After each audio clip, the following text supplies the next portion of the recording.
చేపల పులుసు చూడండి ఎంత బాగుంది కదా ఉడుకుతుంటే.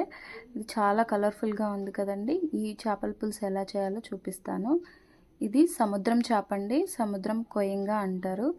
ఇది టేస్ట్ అయితే చాలా బాగుంటుంది. మనకి పులస చేప అంటారు కదా, దాని బ్రీడ్ లాంటిది అనమాట. టేస్ట్ అయితే చాలా బాగుంటుంది. కొంచెం ముళ్ళులు అయితే ఉంటాయండి. దీన్ని ఎలా ప్రిపేర్ చేయాలో నేను చూపిస్తాను. ఫస్ట్ దీన్ని క్లీన్ చేసుకుందామండి. ఇవి తలలండి. ఇవి వీటి చేపలను నేను ఫ్రై చేశాను అనమాట.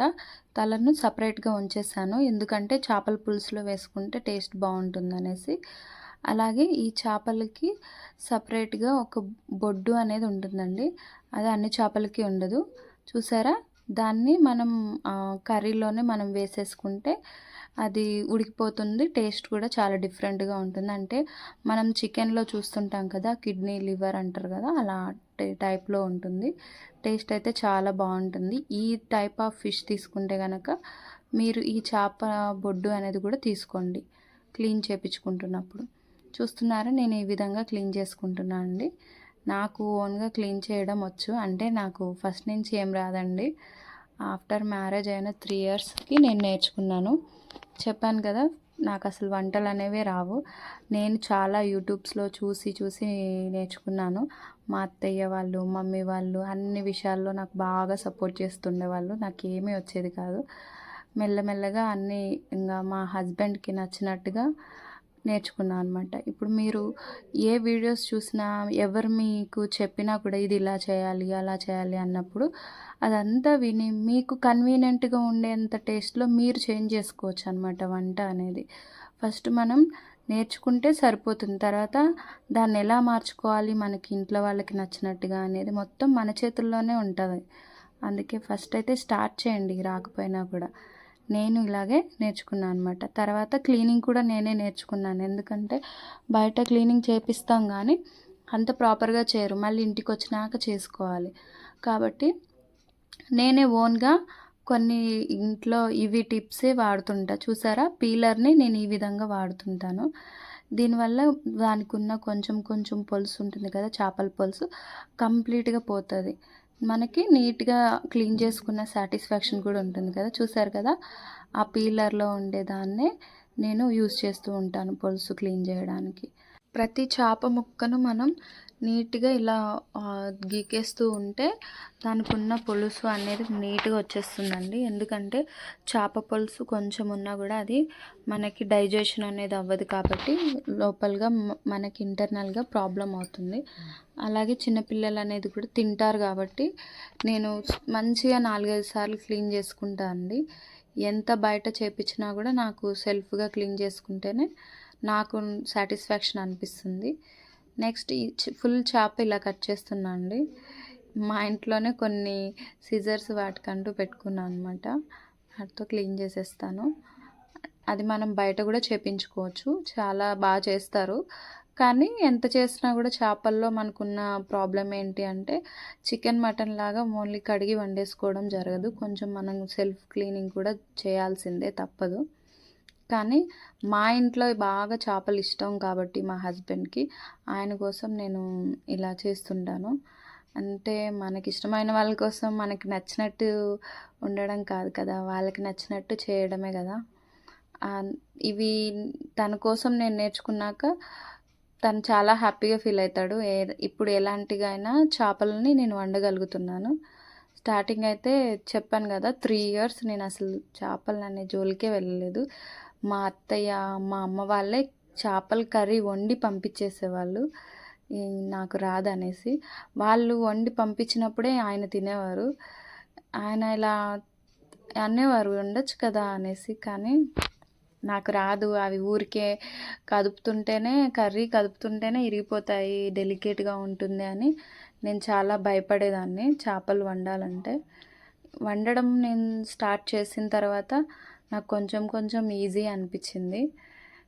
అలాగే ఇప్పుడు మా అత్తయ్య, మా అమ్మ చెప్పినట్టుగా నేను వింటాను, కానీ వాటిల్లో కూడా నేను మోడిఫై చేసుకొని మా ఇంట్లో మా హస్బెండ్కి నచ్చినట్టుగా టేస్ట్ అనేది డిఫరెంట్గా వండుతాను అనమాట.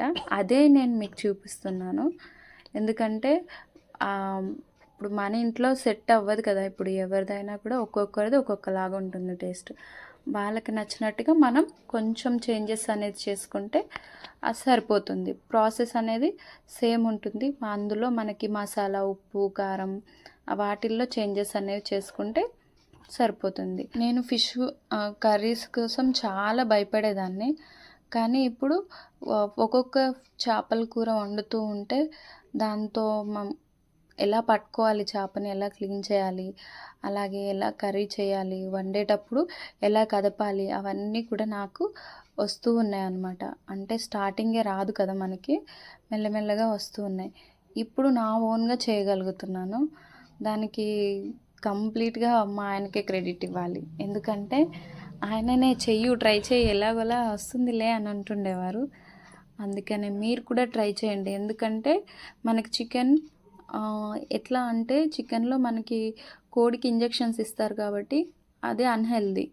ఎప్పుడో ఒకసారి తినాలి కానీ ఎప్పుడు తినకూడదు. అదే మటన్ అయితే మనకి డైజెషన్ అవ్వడానికి చాలా టైం తీసుకుంటుంది. కాబట్టి మనకి హెల్త్కి బాగుండాలి అంటే సీ ఫుడ్ ఎక్కువ తింటే మంచిది. ఎందుకంటే సముద్రంలో ఎటువంటి చేపలు పెరగడానికి ఏవి వేయరనమాట. కాబట్టి చేపలు ఇంకో చేపలను తినే పెరుగుతాయి మ్యాక్సిమం. కాబట్టి మనకి కొంచెం సీ ఫుడ్ తింటే మంచిదన్నమాట. అందుకని మేమైతే సీ ఫుడ్డే ఎక్కువ తింటుంటాము. మీకు అవే వీడియోస్ చేసి చూపిస్తుంది. ఇలా నీట్గా మనం క్లీన్ చేసుకోవాలండి, వాటర్లో కడుక్కోవాలి. ఎంత కడుగుతూ ఉంటే చేపలు అంత బాగా నీట్గా అవుతాయండి. మనం ఇంతకుముందు మన అమ్మమ్మ వాళ్ళు అయితే చేపని నెలకేసి రుద్దేవాళ్ళు. దానివల్ల కంప్లీట్గా దాని మీద ఉన్న బ్లాక్ అంతా పోతుందన్నమాట. కానీ ఇప్పుడు మనకు ఆ ఫెసిలిటీ లేదు కాబట్టి ఈ విధంగా తీయాలి. చేపను ఎప్పుడు కొనేటప్పుడైనా సరే చేప ముప్పలు ఉంటాయి కదండి, అవి రెడ్ కలర్లో ఉన్నాయో లేదో చూసి కొనుక్కోవాలి. మీరు చూస్తున్నారు కదా, అవి రెడ్ కలర్లో ఉన్నాయి అంటే అది ఫ్రెష్ చేప అనే అర్థం అనమాట.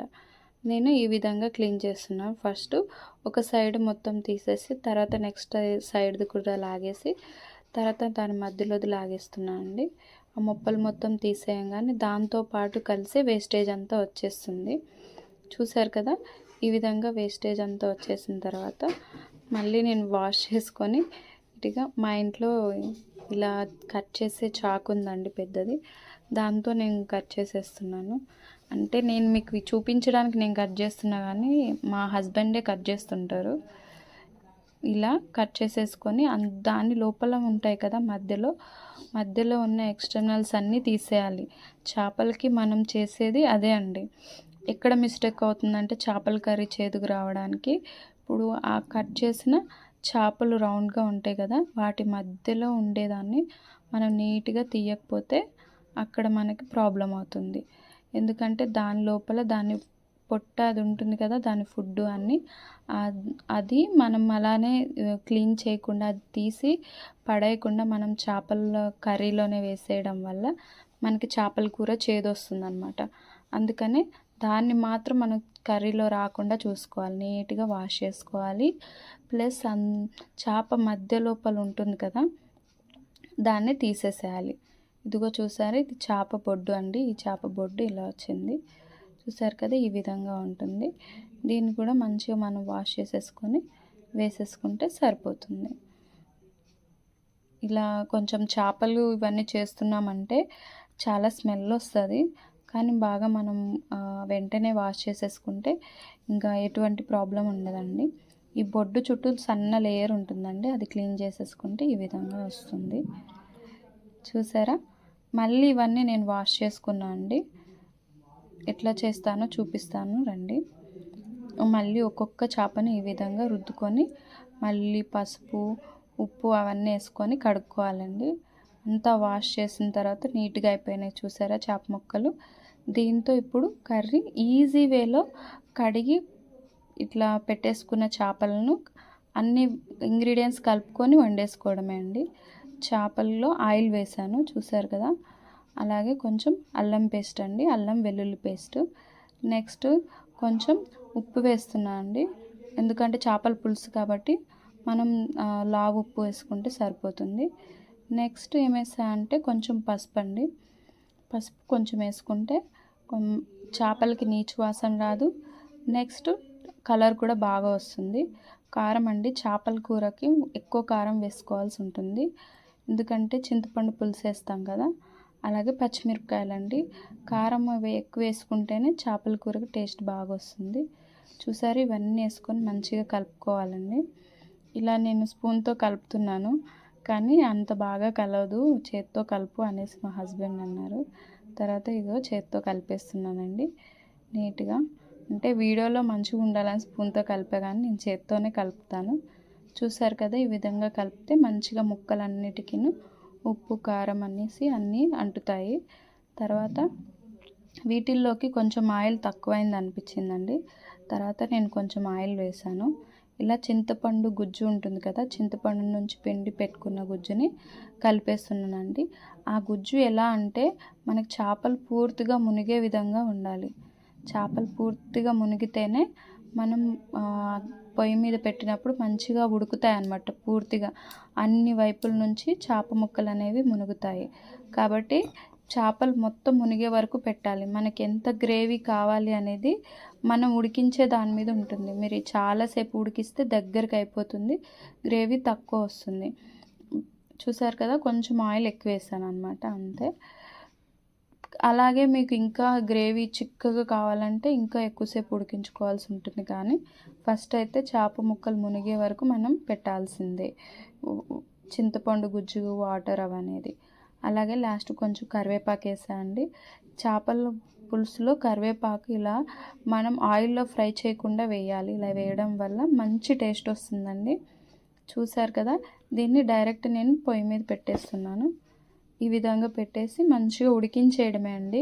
పెద్దగా మనం కష్టపడేది ఏమి ఉండదు. ఇలా అయితే అందరూ చేయొచ్చు, చాలా ఈజీగా ఉంటుంది, టేస్ట్ కూడా చాలా బాగా వస్తుంది. చూసారు కదా, ఇలా కలిపి పెడితేనే మీకు అర్థమవుతుంది కదా చేపల పులుసు చూడడానికి ఎంత బాగా ఉందో. ఇలాగే మీరు ఉడికిస్తూ ఉంటే చేప ముక్కలు బాగా ఉడికిపోతాయి, అలాగే టేస్ట్ కూడా చాలా బాగా వస్తుంది. ఉడుకుతున్న కొద్దీ ఈ పులుసు అనేది తగ్గుతూ వస్తుంది. అలాగే ఫస్ట్ మనం కొంతసేపు ఒక 5 సెకండ్స్ అలా మనం హై ఫ్లేమ్లో పెట్టాలండి. పెట్టి తర్వాత ఒక మీడియం ఫ్లేమ్లో 10 మినిట్స్ ఉంచిన తర్వాత సిమ్లో పెట్టేసుకోవాలి. ఇంకా చూసారు కదా, ఒక 10 మినిట్స్ తర్వాత నేను చేప ముక్కల్ని ఇలా కలుపుతున్నాను. ఎందుకంటే సగం ఉడికి ఉంటాయి కదా, మనం దాన్ని అలాగే గరిటెతో కలిపేసామంటే అవి ముక్కలైపోతాయి అన్నమాట. అందుకని మెల్లగా ఓన్లీ 2 సైడ్లు పట్టుకొని క్లాత్ తోటి ఇలా తిప్పేస్తే చేప ముక్కలన్నీ తిరుగుతూ అన్ని సైడ్లకి టర్న్ అవుతాయి అన్నమాట. ఆ విధంగా తిప్పాలి, జస్ట్ తిప్పుతూ ఉంటే కాదనమాట. నెక్స్ట్ సగం ఉడికిపోయింది కాబట్టి ఇప్పుడు నేను మెంతులు, జీలకర్ర వేయించినది పౌడర్ ఉంటుంది కదా, అది వేస్తున్నా అండి. మెంతులు జీలకర్ర వేయించిన పౌడరు, అలాగే అందులో నేను గసగసాలు కూడా దంచి వేసానండి. అదంతా వేసిన పౌడర్, దీనివల్ల చేపల కూర మంచిగా చిక్కగా అవుతుంది. ఇదేమో ధనియాల పౌడర్ వేసానండి. ఇవన్నీ వేయడం వల్ల చేపల కూర చిక్కగా అవుతుంది, అలాగే టేస్ట్ కూడా చాలా బాగుంటుంది. కాబట్టి ఇది మీరు ఆల్రెడీ ముందే చేసి పెట్టుకోండి. ఇది చేసి పెట్టుకోవడం వల్ల మనకి సింపుల్గా ప్రిపేర్ చేసేసుకోవచ్చు. తర్వాత ఇలా క్యాప్ పెట్టేసి కొంతసేపు వదిలేసేయండి. వదిలేస్తే చేపల కూర చూసారా ఎంత చక్కగా ఉడుకుతుందో. ఇలాగే మీరు చూస్తుంటే మీకు అర్థమవుతుంది. ఆయిల్ పైకి వచ్చింది కదండి, ఆయిల్ పైకి వస్తుంది అని అంటే మనకు కర్రీ రెడీ అయినట్టు. నెక్స్ట్ ఇలాగే మీరు దగ్గరికి అయ్యే వరకు ఉడికించుకుంటే మీకు ఎంత పులుసు కావాలో అంతవరకు ఉంచుకోండి. మీకు కంప్లీట్ వీడియో నచ్చినట్లయితే ప్లీజ్ లైక్, షేర్ అండ్